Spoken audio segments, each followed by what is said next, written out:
फिर ऑथर कहता है कि marriage gifts are meaningless without the sweet bread known as the बोल।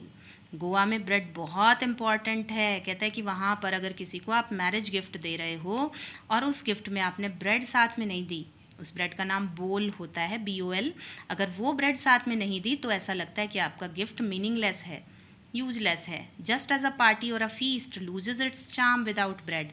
किसी ने पार्टी दी, कोई फीस्ट रखी, खाना रखा, तो उसके अंदर अगर ब्रेड नहीं है तो ऐसा लगता है कि वो पार्टी की जो पूरी ब्यूटी है, चार्म है, वो ख़त्म हो गई। Not enough can be said to show how important a baker can be for a village. कहते हैं not enough can be said to show, कितना कहूँ मैं ये शो करने के लिए कि बेकर गोवा में बहुत इंपॉर्टेंट है। कहता है देखो, the lady of the house must prepare sandwiches on the occasion of her daughter's engagement. अगर किसी की बेटी की शादी है तो उसकी शादी में जो घर में लेडी है उस लेडी को क्या करना पड़ेगा, सैंडविच जरूर बनाने पड़ेंगे। और आपको पता है सैंडविच किससे बनता है, ब्रेड से बनता है। केक्स एंड बॉलिनाज are a must for Christmas as well as other festivals. Cake या बॉलिनाज क्रिसमस पर और दूसरे फेस्टिवल पर बहुत ज़रूरी होते हैं। Thus the presence of the baker's furnace in the village is absolutely essential. तो इसलिए बेकर का चूल्हा गांव में होना एब्सोल्यूटली एसेंशियल, बहुत बहुत ज़रूरी है। द बेकर और bread seller of those days had a peculiar dress. कहता है उस वक्त मीन्स इन ओल्ड डेज, पुराने समय में जो बेकर या ब्रेड सेलर होता था उसकी ड्रेस एक पिक्यूलियर स्पेशल ड्रेस होती थी, नोन एज द कबाई। उसको कबाई कहते थे। It was a single piece long frock. ये एक ही लॉन्ग लंबी फ्रॉक होती थी, reaching down to the knees, घुटनों तक जाती थी, घुटनों तक की लंबी frock, single. In our childhood, ये तो पुराने समय की बात है। और कहता है जब फिर हम बच्चे थे तब हमने क्या देखा, we saw bakers wearing a shirt and trousers.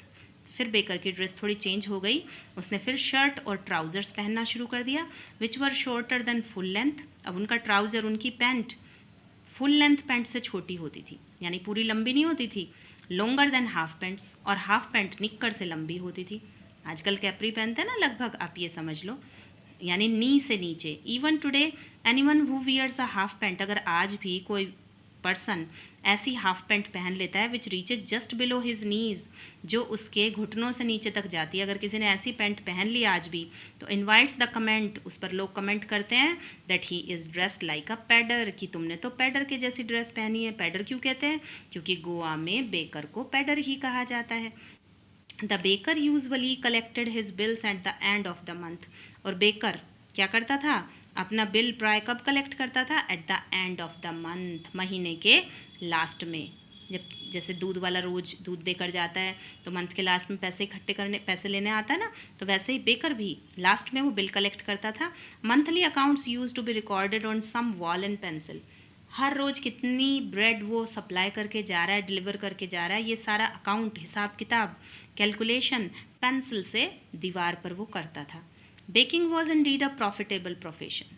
Author कहता है कि इन ऑल डेज, पुराने समय में बेकिंग का प्रोफेशन बहुत प्रॉफिटेबल, प्रॉफिटेबल का मतलब जिससे बेनिफिट हो, प्रॉफिट हो, जिससे एडवांटेज हो, ऐसा प्रोफेशन माना जाता था। The baker and his family never starved.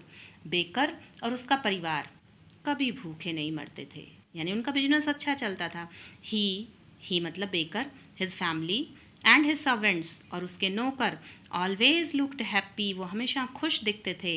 And prosperous, prosperous का मतलब हमेशा समृद्ध दिखते थे। दर प्लम फिजीक, उनका फिजीक उनकी बॉडी, प्लम फैट, उनकी मोटा शरीर उनका कैसा लगता था, वॉज एन ओपन टेस्टिमोनी। ऐसा लगता था जैसे ये टेस्टिमोनी का मतलब एक सर्टिफिकेट है, इस तरह का, एक ऐसी क्वालिटी है उनकी कि हाँ ये हमेशा खुश रहते हैं, इसलिए ये इतने स्वस्थ हैं, मोटे ताज़ा हैं। Even today any person with jackfruit like physical appearance, कहते हैं आज भी अगर कोई व्यक्ति अच्छा सा मोटा जैक फ्रूट के जैसा दिखता है तो is easily compare to a baker, उसको बड़े आराम से कंपेयर कर देते हैं कि ओ ये आदमी तो ज़रूर कैसा दिखता है, बेकर के जैसा दिखता है, क्योंकि बेकर भी अच्छे मोटे फिजिक वाले होते थे। So this was your chapter a baker from Goa, written by Lucio रॉड्रिग्यू।